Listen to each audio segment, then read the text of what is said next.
الصيام كما كتب على الذين من قبلكم لعلكم تتقون صدق الله مولانا العظيم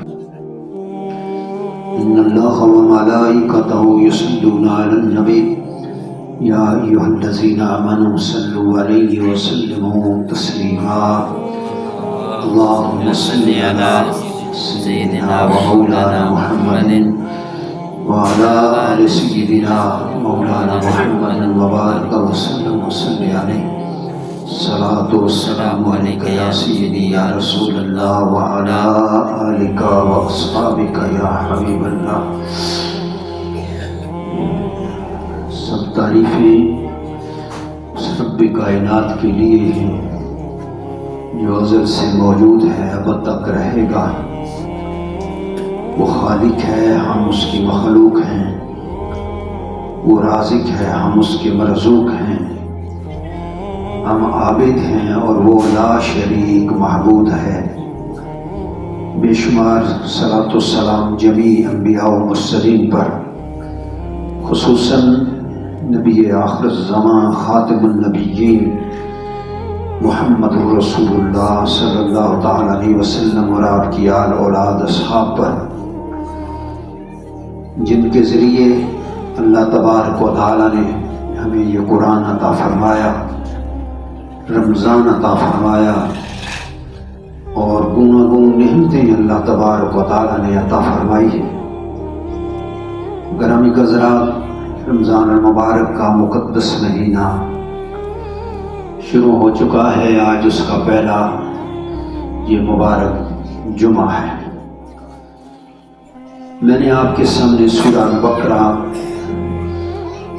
پارہ 2 سے ایک آیت کریمہ 183 نمبر آیت کریمہ کی تلاوت کی ہے. گرامی حضرات، پورا قرآن مجید سمجھنے کے لیے مسلمان کو کوشش کرنی چاہیے، پھر اللہ کے رسول کی حدیث کو سمجھنے کی کوشش اور شوق اپنے اندر پیدا کرنا چاہیے کہ یہی ہمارا دین ہے، اسی سے ہمیں ہدایت ملتی ہے. تو میں نے آپ کے سامنے جو آیت کریمہ کی تلاوت کی ہے اس کے معنی آپ کے سامنے بیان کرتا ہوں، پھر اسی کے حوالہ سے آگے ہماری گفتگو شروع ہوگی. فرمایا یا ایھا الذین آمنوا، اے وہ لوگوں جو ایمان لائے ہو، کتب علیکم الصیام، تمہارے اوپر روزے رمضان المبارک کے فرض کیے گئے ہیں. کما کتب علی الذین من قبلکم، بالکل اسی طرح، ٹھیک اسی طرح جس طرح تم سے پہلے لوگ جو اہل ایمان گزرے ہیں ان پر فرض کیے تھے. لعلکم تتقون، اس لیے کہ تمہیں تقوی حاصل ہو جائے. میرے بھائیو دوستو، اللہ رب العالمین نے رمضان کی فرضیت کے بعد اس کے مقاصد کو اور اس کے مقصد کو بھی اللہ نے بیان کر دیا ہے کہ روزہ کیوں فرض کیا ہے. اور وہ مقصد اللہ تبارک و تعالیٰ نے بیان یہ فرمایا کہ روزے کے ذریعے تمہیں تقوی نصیب ہوگا. اب تقوی کیا ہے اس پر بھی بات کرتے ہیں. گرامی حضرات، رمضان المبارک کا مہینہ فرض روزے اس میں ہم رکھتے ہیں. یہ روزہ فرض ہے اور فرض کا انکار کرنے سے آدمی کافر ہو جاتا ہے، اور اس سے اعراض برتنے والا، روزہ نہ رکھنے والا بہت بڑا گناہگار ہے. اور روزہ رکھ کے بہت ساری خرافات میں، بہت ساری گناہوں میں، بری باتوں میں مبتلا رہنا یہ بھی انتہائی ناپسندیدہ ہے اور روزے کو ناقص کر دیتا ہے. لہٰذا ہمیں ماہ رمضان المبارک کے روزے فرض سمجھ کر ہمیں ادا کرنے ہیں اور رکھنے ہیں. پھر اس کے جو تقاضے ہیں ان کو بھی ہم نے پورا کرنا ہے. اب جب وہ تقاضے پورے کریں گے تو میرے بھائیوں اس وقت روزے کا مقصد حاصل ہوگا۔ روزے کا مقصد کیا ہے؟ لعلکم تتقون، کہ تاکہ تمہیں تقوی حاصل ہو جائے۔ اب اس تقوی کے لفظ کو ذرا یاد رکھنا ہے، میں آگے تھوڑی سی اس پر آپ کے سامنے بیان کروں گا تقوی کیا ہے۔ تو گرامی حضرات، ماہ رمضان المبارک کے روزے شروع ہو گئے، الحمدللہ آپ سب روزے سے ہوں گے۔ اللہ آپ کے روزوں کو قبول فرمائے، نمازوں کو قبول فرمائے۔ دو موقع جب بھی آتے ہیں تو کچھ مخصوص موضوعات شروع ہو جاتے ہیں۔ رمضان المبارک کا مہینہ آتا ہے تو اس میں تراویح کا موضوع جو ہے یہ شروع ہو جاتا ہے، زیر بحث آ جاتا ہے۔ تراویح کتنی ہیں جی؟ 8 ہیں، 10 ہیں، 12 ہیں، 20 ہے، 40 ہیں، کتنی ہیں اور کتنی نہیں؟ یہ بحث بڑی گرم ہو جاتی ہے، ہمارے سوشل میڈیا پر طرح طرح کی پوسٹیں لگتی ہیں۔ اور اسی طرح قربانی والی جب عید آتی ہے تو اس میں ویسے تو نہیں بلکہ اس دور میں یہ جو کٹا شریف ہے ہمارا، اس کا ذکر کثرت سے ہوتا ہے کہ بھائی کٹے کی بھی قربانی لگتی ہے کہ نہیں لگتی ہے۔ تو یہ موضوع ہمیشہ سے جب بھی عید آتی ہے، چاہے رمضان والی آئے، تو اس میں جناب تراویح کا موضوع ہوتا ہے۔ روزوں پر تو بحث نہیں ہوتی، وہ تو چاند دیکھو، روزہ رکھو اور چاند دیکھو اور عید کرو، تو اس میں تو کوئی اتنی پریشانی لمبی چوڑی نہیں ہوتی۔ ہاں بس کوئی تھوڑا بہت معاملہ گڑبڑ ہو جاتا ہے، آج فلاں جگہ عید ہے، فلاں جگہ عید ہے، ادھر روزہ ہے، تو اس طرح کا معاملہ چلتا رہتا ہے، یہ چلتا رہے گا۔ تو تراویح کے حوالے سے یہ ہمارے ہاں بحث چلتی ہے اور عجیب و غریب پوسٹیں لگتی ہیں۔ اہل علم کی تقلید ہم نے دوستوں کرنی ہے، علماء کی تقلید کرنی ہے۔ ہم مقلد لوگ ہیں اور علماء رسول اللہ کی تقلید کرتے ہیں۔ علماء ایسے نہیں مسائل آپ کو اور ہم کو بتا دیتے، وہ اللہ کے رسول کی حدیث کی اور قرآن کی پوری تحقیق کرتے ہیں۔ بڑے ذمہ دار لوگ ہوتے ہیں، ان کے کاندھوں پر بڑی ذمہ داریاں ہوتی ہیں، ایسے ہی نہیں ہے۔ ہم چونکہ حضرت امام ابو حنیفہ رضی اللہ تعالیٰ عنہ بن نعمان ان کے ہم مقلد ہیں، ہمارے فقہ کے لحاظ سے 4 امام ہیں۔ میں نے ایک دور تھا، مجھے یاد ہے، میں نے آپ کو یاد بھی کرائے تھے، حضرت امام مالک، حضرت امام شافعی، حضرت امام احمد بن حنبل اور حضرت امام ابو حنیفہ رضی اللہ تعالیٰ عنہ۔ یہ 4 ہمارے امام جو ہیں، یہ ہمارے مسائل کے فقہ کیا ہے، مسائل، یہ جو نماز روزے کے، حج و زکوٰۃ کے اور یہ جتنے مسائل ہیں نا، یہ ان کے امام ہیں۔ امام اس وقت تک نہیں بنتا جب تک قرآن کو باریکی سے نہ سمجھے اور حدیث کا پوری طرح ٹھیک طرح سے مطالعہ نہ کرے، اور مطالعہ ہی نہیں بلکہ ائمہ جو ہوتے ہیں وہ محدث بھی ہوتے ہیں، قرآن کے مفسر بھی ہوتے ہیں، تو ان میں انہیں کمال درجے کا علم حاصل ہوتا ہے، اور پھر وہ اپنے ماننے والوں کو، امت کو دین کے مسائل آسان کر کے بتاتے ہیں۔ ہم چونکہ حنفی ہیں اور حنفیوں کی تعداد اس وقت دنیا میں سب سے زیادہ ہے، سب سے زیادہ جو تعداد ہے کسی مقلد مذہب کی تو وہ حضرت امام ابو حنیفہ رضی اللہ تعالیٰ عنہ کی ہے۔ آپ پاکستان، ہندوستان میں چلے جائیں، جہاں کہیں بھی کثرت کے ساتھ احناف ہیں، اسی طرح ترکی میں چلے جائیں، وہاں پر بھی اکثریت جو ہے وہ احناف کی ہے۔ اسی طرح اور کئی ایک ممالک کے اندر احناف کی کثرت ہے، اور اللہ تبارک و تعالی علماء احناف پر، ائمہ احناف پر اپنی خصوصی رحمتوں کا نزول فرمائے، بڑی محنت کی ہے، بڑی باریکیاں ہیں، جتنی باریکیاں ان لوگوں نے بیان فرمائی ہیں اور تحقیق کر کے بیان فرمائی ہیں، یہ اور کسی مذہب میں ہمیں نظر نہیں آتی۔ بہرحال باقی مذاہب بھی اپنی جگہ درست اور ٹھیک ہے، جو کسی امام کی تقلید کرتا ہے وہ درست ہے اور ٹھیک ہے۔ بات صرف تھوڑی سی یہ بات اچھی ہے، زیادہ اچھی ہے، یہ اچھی ہے، یہ زیادہ اچھی ہے، بس یوں سمجھیں آپ کی جو علم ہے اس کے مطابق میں عرض کرتا ہوں کہ یہ اختلاف جو ہے یہ صرف اتنا کچھ ہے کہ یہ بات اچھی ہے، یہ ایک امام کہتا ہے، دوسرا کہتا ہے یہ اس سے زیادہ اچھی یہ ہے۔ اب یہی آپ اتنی سی بات ائمہ کا اختلاف اتنا سا آپ سوچ کے رکھیں، باقی علماء پر چھوڑیں، اور ہر ایک جو مقلد ہے اسے اپنے امام کی تقلید پوری کرنی چاہیے۔ ایسا نہیں ہے کہ ایک مسئلہ جو اپنے لیے ٹھیک بیٹھتا ہے وہ حضرت امام شافعی کا لے لیں، اہل حدیث سے لے لیں، اور باقی مسائل امام ابو حنیفہ کے، ایسے نہیں ہے میرے بھائی، سارے کے سارے مسائل ایسے ہی ایک ہی امام سے لینے پڑیں گے، اور اس میں کسی قسم کی کوئی کمی نہیں۔ ہاں جس مسئلے کا کوئی فقہ کوئی حل نہیں بتاتا، اس کے زیر بحث نہیں آئی وہ بات، وہ کسی دوسرے سے حاصل کی جا سکتی ہے، لیکن کوئی ایسا مسئلہ نہیں ہے کہ کہیں دوسری جگہ جانا پڑے۔ بہرحال ہم اپنے دین ایمان کو پھر فور جو ہے وہ تبدیل کر لیتے ہیں۔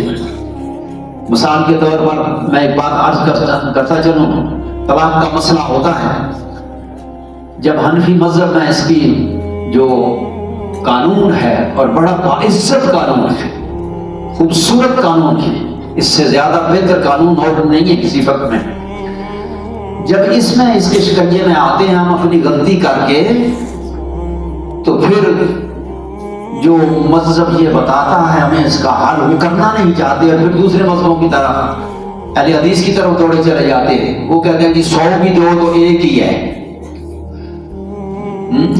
100 بھی دو تو وہ ایک ہی، لیکن یہ ہے نہیں میرے بھائی اور دوست۔ اصل بات وہی ہے جو حضرت امام ابو حنیفہ رضی اللہ تعالیٰ عنہ نے بتائی۔ تو یہ میں نے برسبیل تذکرہ آپ کے سامنے عرض کر دی ہے بات۔ تو رمضان المبارک کا میرے دوستوں مہینہ ہے، یہاں تراویح کا مسئلہ شروع ہو جاتا ہے کہ جی کتنی پڑھنی چاہیے، 8 پڑھنی چاہیے، 10 پڑھنی، ہر بار اسی طرح سے ہوتا ہے۔ میں صرف اتنی بات آپ سے کہہ کے بات ختم کر دیتا ہوں، میں نے کبھی اس پر زیادہ تفصیل نہیں بیان کی ہے کہ تراویح 20 ہی ہیں جی، اور 20 ہی پڑھنی چاہیے، 20 ہی پڑھنی چاہیے۔ یہی چاروں ائمہ کا، امام ابو حنیفہ، امام مالک، امام احمد بن حنبل، امام شافعی، چاروں کا متفق علیہ یہ مسئلہ ہے۔ ہاں ان کی کچھ دوسری رائے بھی آرابی ہیں، لیکن جو متفق مسئلہ ہے سارے ائمہ میں وہ یہی ہے کہ تراویح کی نماز 20 رکعت نماز ہے۔ اب ہوتا یہ ہے کہ ہم ذرا تھوڑے سے جلدی میں ہوتے ہیں ہر بار، چلے جی فلاں جگہ چلتے ہیں 8 پڑھتے ہیں، فلاں جگہ چلتے ہیں 10 پڑھتے ہیں، ذرا جلدی ہو جائے گی۔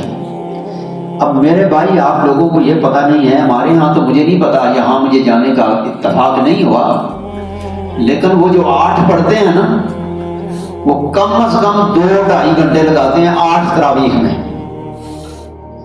8 تراویح میں 2-2.5 گھنٹے لگاتے ہیں۔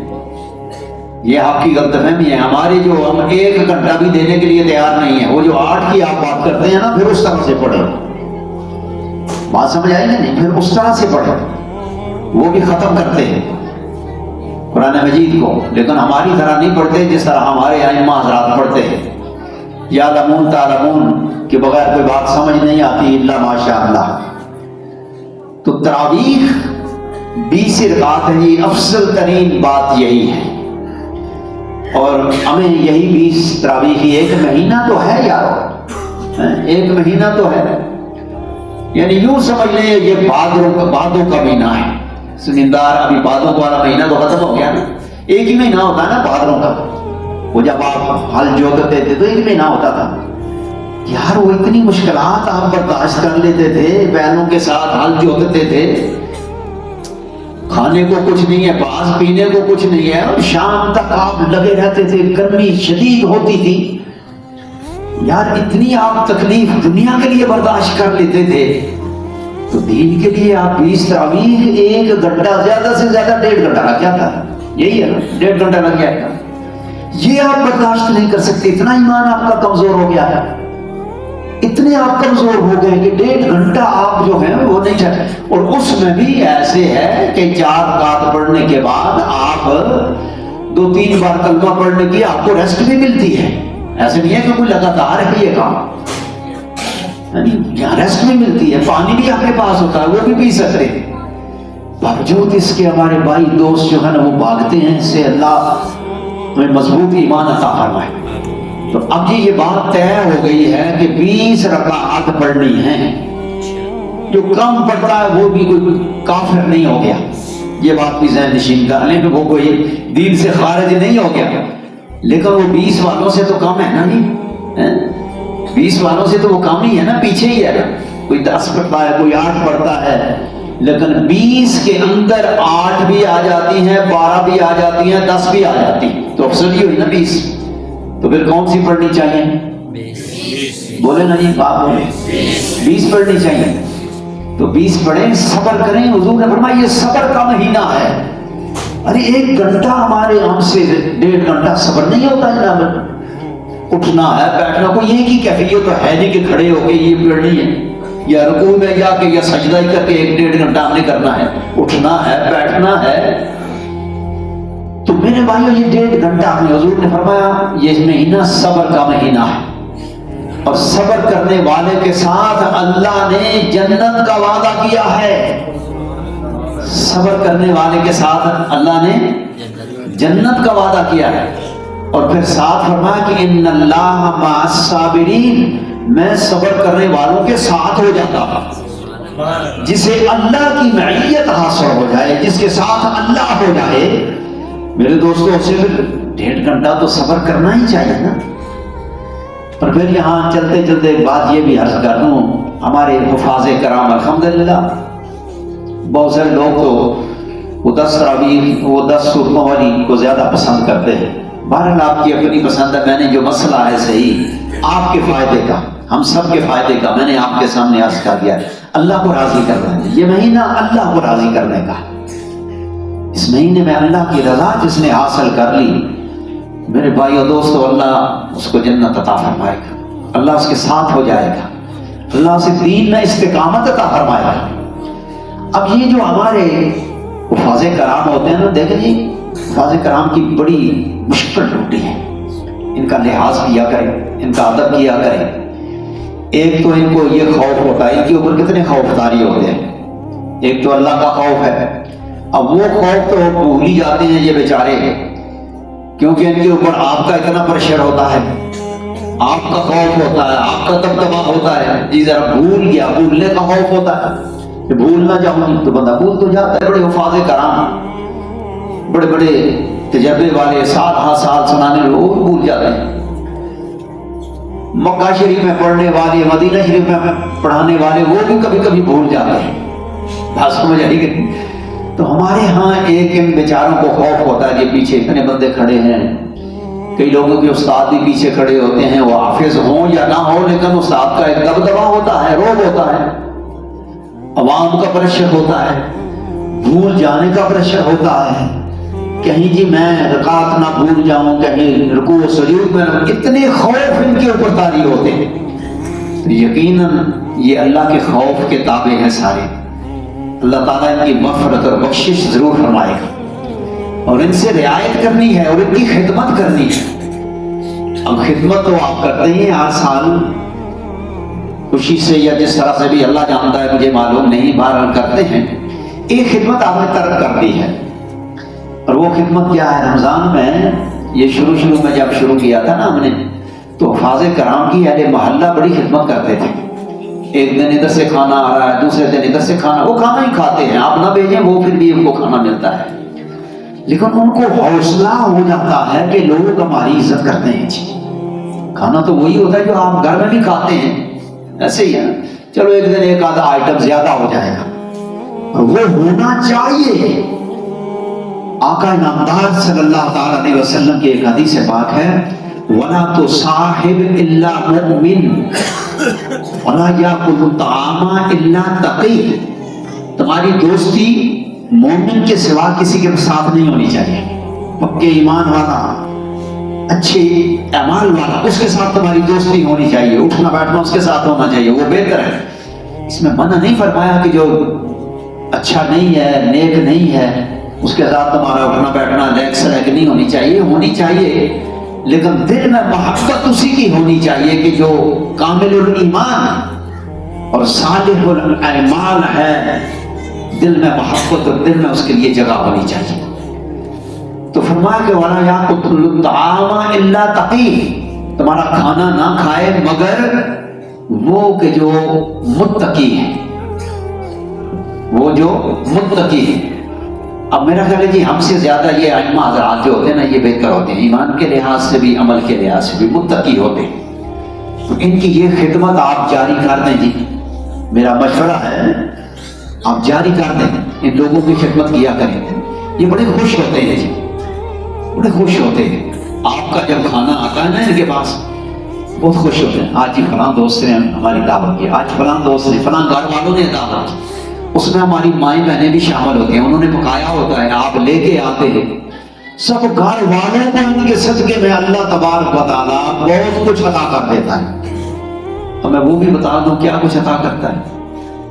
دیکھیں ایک امام کی میں بات کرتا ہوں، امام نماز پڑھتا ہے، آپ جب حدیث میں آتا ہے آپ اکیلے نماز پڑھتے ہیں، ایک نماز کا ثواب ملتا ہے، آپ اگر قبول ہو جائے تو، اگر قبول ہو جائے تو پوری توجہ اور حضوری کے ساتھ پڑھے تو، اگر وہ حضوری نہ ہو، توجہ بھی نہ ہو، رکعتیں بھی بھول جائیں تو وہ نماز تو پھر نماز بھی نہ ہوئی نا، وہ کیسے قبول ہوگی؟ لیکن جب آپ امام کے پیچھے پڑھتے ہیں، اب میں آپ کو بتاؤں کہ امام کی اتباع اور امام کی عزت کرنے میں کتنا اجر ملتا ہے۔ عزت طرح طرح کی ہوتی ہے نا، یہی نہیں ہے عزت۔ جب امام کے پیچھے پڑھتے ہیں تو میرے آقا نے فرمایا کہ امام کے صدقے تمہیں 27 نمازوں کا اجر ملتا ہے۔ کیوں ملا آپ کو 27 نمازوں کا اجر یا 25 کا؟ آپ نے امام کی عزت کی، امام کھڑا رہا آپ کھڑے رہے، امام رکوع میں گیا آپ رکوع میں گئے، یہ امام کی عزت ہے۔ میرے رسول صلی اللہ علیہ وسلم نے ارشاد فرمایا جو امام کی عزت نہیں کرے گا، کیا وہ نہیں ڈرتا کہ اس کا منہ گدھے کی طرح ہو جائے؟ عزت کیسے نہیں کرے گا؟ حضور نے فرمایا کہ جو امام کے رکوع سے پہلے رکوع میں چلا جاتا اس نے امام کی عزت نہیں کی۔ جس نے امام کے سجدے سے پہلے سجدہ کر لیا، سبقت لے گیا امام پر، آگے بڑھ گیا، عزت نہ کی اس نے امام کی، تو کیا وہ نہیں ڈرتا کہ اس کا منہ جو ہے وہ گدھے کی طرح ہو جائے؟ دیکھیں یہ امام کی عزت کی وجہ سے ہمیں 27 نمازوں کی ملتی ہے۔ اب وہ جب امام آپ کے گھر کی دعوت کھائے گا تو پتہ نہیں دل سے کیا کیا نکلے گا، اس کے دل سے کتنی عزت آپ کے رزق میں کتنی برکت ہوگی۔ اگر نماز میں 27 درجے آپ کی برکت ہو گئی تو میرا خیال ہے کہ رزق میں بھی 27 درجے ضرور برکت ہوگی۔ کیوں جی کوئی گل میری گل کوئی سمجھ آئی جی کہ کوئی نہیں سمجھ آئی؟ ٹھیک بھی ہے یا نہیں ٹھیک؟ ٹھیک ہے تو میرے کام شروع ہو جانا چاہیے جی، ہاں جی۔ تو امام مسجد کا یہ بڑی آپ کی عزت والا بندہ ہوتا ہے، اس کی ہر طرح سے عزت کرنی چاہیے۔ ہم بھی عزت کرتے ہیں اللہ کے فضل و کرم سے، ہمارے پاس امام ہیں، حافظ صاحب ہیں، میں خود روٹی ان کی اٹھا کے لے کے جا کے ان کو دیتا ہوں، پوچھ لیں آپ ان سے، ان کی چائے لے کے جاتا ہوں، ناشتہ لے کے جاتا ہوں، خود میں اٹھا کے لے جاتا ہوں، وہ اس لیے کہ ان کے صدقے ہو سکتا ہے اللہ تعالیٰ ہماری بھی بخشش اور مغفرت فرمائے۔ اچھا جی یہ تو ہو گئی۔ روزہ بھی ہم رکھتے ہیں، لیکن ہمارا روزہ جی عجیب و غریب بات ہے کہ یہ تقویٰ کیسے ملتا ہے؟ کون سے روزے سے ملے گا تقویٰ؟ اللہ نے فرمایا لعلکم تتقون، روزہ رکھو تمہیں تقویٰ نصیب ہوگا، اور تقویٰ کیا ہے وہ بھی میں عرض کرتا ہوں۔ اب دیکھیے روزہ ہمارا جو ہے نا، میں بھی آپ کے ساتھ ہی شامل ہوں، ہمارا روزہ صرف پیٹ کا ہوتا ہے جی، ہمارا روزہ پیٹ کا ہوتا ہے۔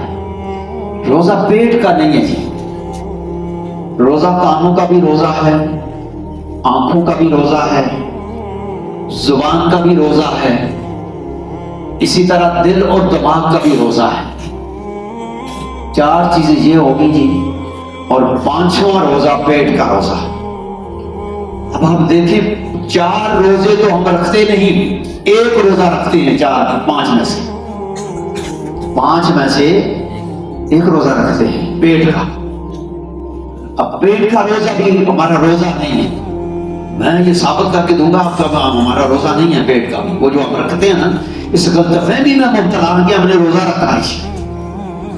آپ کی روزہ جناب اللہ کرے قبول کر لے اللہ، مگر روزہ وہ ہمارا روزہ نہیں ہے۔ کیسے؟ روزہ کس چیز کا نام ہے؟ بھوکا پیاسا رہنے کا، ایسے ہی ہے نا، موٹی بات جو ہے وہ بھوکا پیاسا رہنے کا ہے۔ اچھا جی، ہم بھوکے پیاسے کہاں رہتے ہیں، کیسے رہتے ہیں؟ آپ مثال کے طور پر 3 روٹیاں کھاتے ہیں، ایک صبح ناشتے میں، ایک دوپہر کو، ایک رات کو، 3 روٹیاں کھاتے ہیں، ایسے ہی ہے۔ چلے 2 کوئی کھا لیتا ہوگا، مزدور لوگ 2 کھا لیتے ہیں، کام کاج کرتے ہیں، وہ ہم بیلوں کی طرح تو نہیں ہوتے ہیں نا، بیچارے مزدوری کرتے ہیں، اللہ کے دوست ہیں۔ القاسب حبیب اللہ، محنت مزدوری کرنے والا اللہ کا دوست ہے، اللہ کا دوست۔ روزہ بھی رکھتا ہے، محنت مزدوری بھی کرتا ہے، ہم اس سے نہیں مقابلہ کر سکتے جی، ہم اس سے مقابلہ کریں، وہ بہت اونچا اس کا روزہ ہے۔ اب دیکھیے ہم نے 3 روٹیاں کھائی یا 6 کھائیں، 2 کھانے والا۔ اب ہوتا کیا ہے، ہم صبح 1 روٹی کھاتے ہیں، شام کو 1 کھاتے ہیں۔ اب دن کی روٹی تو رمضان میں بچنی چاہیے نا جی، کہ نہیں بچنی چاہیے؟ اب آپ ذرا خود غور کر لیں، مجھے تو معلوم نہیں ہے، لیکن جو ہم حشر روٹی کا صبح کرتے ہیں اور جو حشر ہم شام کو کرتے ہیں، میرا خیال ہے کہ اس دن کو جتنا ہم کھاتے، جو چھوڑا تھا نا، اس سے ڈبل ہم شام کو کھا لیتے ہیں، ڈبل ہی صبح کو بھی کھا لیتے ہیں۔ بھئی کہاں ہم نے بھوکا رہے ہیں؟ وہ کمی، دن والی کمی تو ہم نے صبح اور شام کو پوری کر دی، پوری جان لگا دیتے ہیں۔ زور ہوتی ہے روزہ افطاری کا جی، ہو شور مچ جاتا جی، لا لا لا لا، ادھر جی دوڑ، ادھر دوڑ، ادھر دوڑ، گھوڑے بناؤ جی، یہ لاؤ جی، وہ لاؤ جی۔ اب رمضان مبارک میں جو ہم نے بھوکا رہنا ہے، دن کا کھانا چھوڑنا ہے۔ دن کا کھانا تو ہم چھوڑا نہیں، وہ تو ہم نے شام کو اور صبح اس سے بھی ڈبل کھا لیا۔ اب وہ تو کام پورا ہو گیا، کہاں روزہ ہے دن کا؟ روزہ تو نہیں ہے نا جی، روزہ تو نام ہے بھوکا رہنے کا۔ اب وہ کمی ہم نے ادھر سے پوری کر لی، دونوں سائڈوں سے۔ اب پیٹ کا بھوکا تو کوئی رہا نہیں، اتنی طاقت تو ہو جاتی ہے۔ اب یہ بھی روزہ نہیں ہے ہمارا جی، ناقص روزہ ہے، اب یوں کہہ لیں گے ناقص روزہ ہے، ٹھیک ہے جی۔ روزہ تو یہ ہے کہ آپ صبح 1 کھاتے ہیں تو 1 ہی کھائیں، شام کو 1 کھاتے ہیں تو 1 ہی کھائیں۔ چلے کوئی 1 آدھ پکوڑا، کوئی کھجور وغیرہ آپ شام کو کھا لیں، ٹھیک ہے جی، اتنا ہو گیا۔ اب یہ آپ کھا لیں اور دن کا آپ نے چھوڑ دیا تو پھر تو آپ بھوکے رہے جی، کہاں بھوکے رہے؟ نہیں بھوکے رہے، لہذا روزہ ہمارا ناقص ہو۔ اب اس کے بعد دیکھیں حضور نے فرمایا کہ جس آدمی نے، ہم یہ 4 روزے کے بعد زبان کی حفاظت نہیں کی، جھوٹ نہیں چھوڑا، زبان کا روزہ نہیں چھوڑا، زبان کا روزہ جو ہے وہ چلتا رہا، زبان میں جھوٹ نہیں بولنا ہے، غیبت نہیں کرنی ہے، کسی کی برائی نہیں کرنی ہے، گال گلوچ نہیں لینی ہے، یہ زبان کا روزہ ہے جی۔ اب ذرا آپ صبح سے شام تک دیکھیں ہم کتنی جو ہے وہ زبان سے ایسی باتیں کرتے ہیں، گالیاں بھی دیتے ہیں، جھوٹ بھی بولتے ہیں، غیبت بھی کرتے ہیں، تو زبان کا روزہ تو ہوا۔ اسی طرح آپ کان سے سنتے ہیں، اور جہاں کوئی ایسی باتیں کان لگا کے سنتے ہیں تو کان کا بھی روزہ پورا ہوا۔ اور اسی طرح آنکھ ہماری سارا دن ہماری جناب وہ فیس بک چلتی رہتی ہے، یوٹیوب چلتا رہتا ہے، وہاں کیا کیا جو ہوتا ہے اسی سے تو منع کیا گیا، اسی سے تو منع کیا، جو ہم دیکھتے ہیں بڑے اچھے طریقے سے دیکھتے ہیں۔ کان کا روزہ بھی نہیں، زبان کا روزہ بھی نہیں، آنکھ کا روزہ بھی نہیں، دل کے اندر کتنے وسواس آتے ہیں، فلاں کا یہ کر دینا چاہیے، فلاں کیوں اتنا آگے چلا گیا، دل کے اندر حسد اور بغض، اس سے تو ہم بھرے ہوئے ہیں نا جی، وہ تو نکالتے نہیں ہیں، چاہے کچھ بھی ہو جائے۔ حج کے لیے بھی جائیں یا عمرے کے لیے بھی جائیں تو جس سے ناراض ہیں کہتے ہیں نہیں ہم نہیں جائیں گے، ایسے ہی آج ہمارا قبول کرنا ہے اللہ نے کر لے ورنہ ہم راضی نہیں کریں گے اس کو۔ حکم تو یہی ہے نا کہ اس کے ساتھ بھی راضی اس سے معذرت کر کے جائیں۔ بندہ جب تم سے راضی ہوگا تو اللہ تب راضی ہوگا۔ بندہ ناراض ہے میرے بھائی تو اس وقت تک اللہ راضی نہیں۔ تو اللہ تبارک و تعالیٰ نے یہ سارے روزے ہمارے اوپر فرض کیے، حدیث سے ثابت ہے۔ زبان کا روزہ، آنکھ کا روزہ، کان کا روزہ، دل کا روزہ، دماغ کا روزہ اور پیٹ کا روزہ اور قدموں کا روزہ، ہاتھوں کا روزہ۔ ہاتھ سے کسی کا حق غصب نہیں کرنا، قدموں سے کسی بری جگہ پہ چل کے نہیں جانا، سب چیزوں کا روزہ۔ اب جب یہ سارا روزہ ہم رکھ لیں گے تو پھر ہمیں لعلکم تتقون کی یہ دولت ملے گی۔ اس وقت ہم متقی بنیں گے۔ تقویٰ پھر ہمیں اسی کو تقویٰ ملتا ہے جو یہ سارا روزہ رکھتا ہے، اسی کو تقویٰ ملتا ہے۔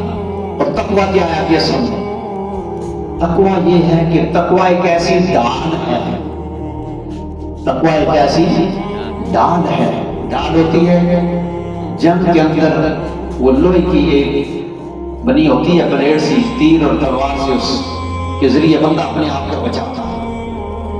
اب بارش ہے یا دھوپ ہے، چھتری سے آپ اپنے آپ کو بچاتے ہیں۔ اس طرح تقویٰ بھی ایک طاقت ہے، ایک ایسی طاقت ہے انسان کو جو مل جاتی ہے جس کے ذریعے وہ شیطان کا بھی مقابلہ کرتا ہے، اپنے نفس کا بھی مقابلہ کرتا ہے۔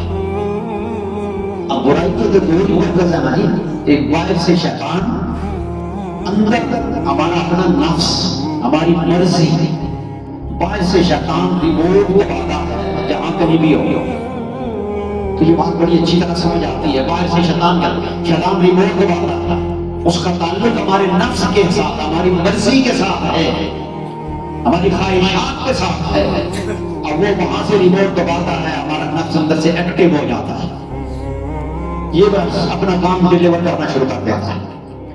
اب جب تقویٰ بن جاتا ہے تو تقویٰ ایک ایسی ڈال ہے کہ شیطان کا ریموٹ بند کر دیتا ہے، اسے لاک کر دیتا ہے۔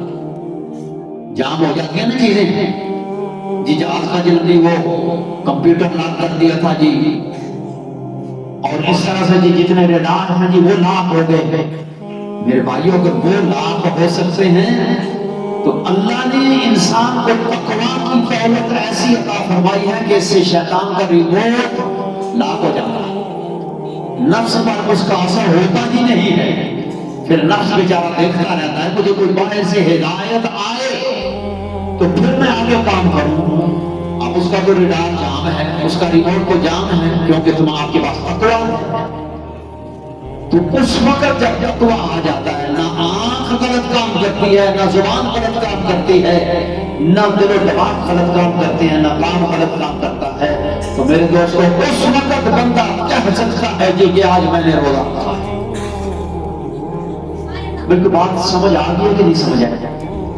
تو میرے بھائی اور دوستوں ہم روزے سے ہم نے روزہ رکھنا، ان ساری چیزوں کا روزہ ہوگا تو ہمیں تقویٰ ملے گا۔ اگر یہ روزہ ہمارا تقویٰ نہ ہوگا تو ہمارا روزہ محفوظ نہیں رہ سکتا۔ اللہ انسان کو خوبصورت اللہ نے بنایا ہے اور انسان کو عمل کے ذریعے بھی خوبصورت بنانا چاہتا ہے۔ اللہ انسان کو عمل کے ذریعے بھی خوبصورت بنانا چاہتا ہے، اور وہی اللہ کے نزدیک جو ہے وہ خوبصورت ہے کہ جو ان اکرمکم عند اللہ اتقاکم، اللہ کے نزدیک خوبصورت وہی ہے جو متقی ہے، جس نے اپنے اندر تقویٰ کی قوت اور طاقت پیدا کر دی ہے۔ یہ ایمان کے ساتھ پیدا ہوگی، یہ اچھے اعمال کے ساتھ یہ طاقت پیدا ہوگی، یہ پرہیز کے ساتھ طاقت پیدا ہوگی۔ اس پر جبر کرنا پڑے گا، محنت کرنی پڑے گی، ایسے نہیں یہ چیز آ جائے گا۔ ایک چیز سامنے آ گئی، دیکھنی ہے نہیں دیکھنی چاہیے، ایک چیز آ گئی سننی ہے نہیں سننی چاہیے، بری ہے یہ چیز، اللہ کو پسند نہیں، اللہ کے رسول کو پسند نہیں، یہ بات مجھے کہنی ہے، بہت غصہ آ گیا ہے، گالی دینی ہے، چلو جی چھوٹی سی دے دیتے ہیں، تو گالی نہ چھوٹی دے بڑی بڑی۔ تو میرے بھائی جب تک ان ساری چیزوں کا احساس کا ان پر ہمارا کنٹرول نہیں ہوگا، اس وقت تک ہمارا روزہ نہیں ہے، وہ روزہ جو اللہ چاہتا ہے، اللہ کا رسول چاہتا ہے، جس سے تقوی کی دولت ملتی ہے۔ ہمارے پاس تقوی کی دولت نہیں ہے، اسی لیے ہم اس وقت لت پت ہیں گناہوں کے اندر، روزے کی حالت میں بھی۔ تو میرے بھائیو، آج سے آپ کے سامنے روزے کی پوری کیفیت آ گئی ہے، روزہ کس کس چیز کا ہے۔ آخر میں آپ دوستوں بزرگوں کا ایک شکریہ بھی میرے ذمہ ہے۔ وہ یاد ہوگا آپ کو کہ 4-5 مہینے پہلے میں نے ایک بار آپ دوستوں سے وہ سولر سسٹم مدرسے میں لگانے کی آپ سے میں نے درخواست کی تھی، اور آپ نے بھی مدد کی تھی، ہماری جتنی بھی جس نے بھی کی، اللہ اس کو جزائے خیر عطا فرمائے، اس کے رزق میں برکت عطا فرمائے، زندگی میں برکت عطا فرمائے، نیک اعمال میں برکت عطا، اس کی ایمان کی سلامتی اللہ عطا فرمائے، اللہ اس کی عزت کو سلامت رکھے۔ آج ہم نے اس سولر کو چالو کر دیا ہے، آج ہمارے درس میں اس سولر کی ہی بجلی جو ہے وہ آ رہی ہے۔ یہ آپ دوستوں کی مہربانی، ہماری ماؤں بہنوں نے بھی ہماری کچھ نہ کچھ جو بھی ہو سکا ان سے انہوں نے بھی مدد کی۔ اسی طرح میرے دوستوں، سابقوا الی الخیرات، نیکی کے کاموں میں بڑھیں آگے، نیکی کے کاموں میں آگے بڑھیں، جنا دنیا کے کاموں میں آگے بڑھتے ہیں نا، اسی طرح اللہ کہتا ہے سابقوا الی الخیرات، نیکی کے کاموں میں آگے بڑھیں۔ یہ دوڑ لگائیں، جب یہ دوڑ لگ گئی نا تو انشاءاللہ العزیز ہمیں تقوی کی دولت بھی مل جائے گی، روزے بھی قبول ہوں گے، نماز بھی قبول ہوگی، اور باقی اعمال بھی اللہ قبول فرمائے گا۔ وما توفیقی الا باللہ، سنت عطا فرمائے۔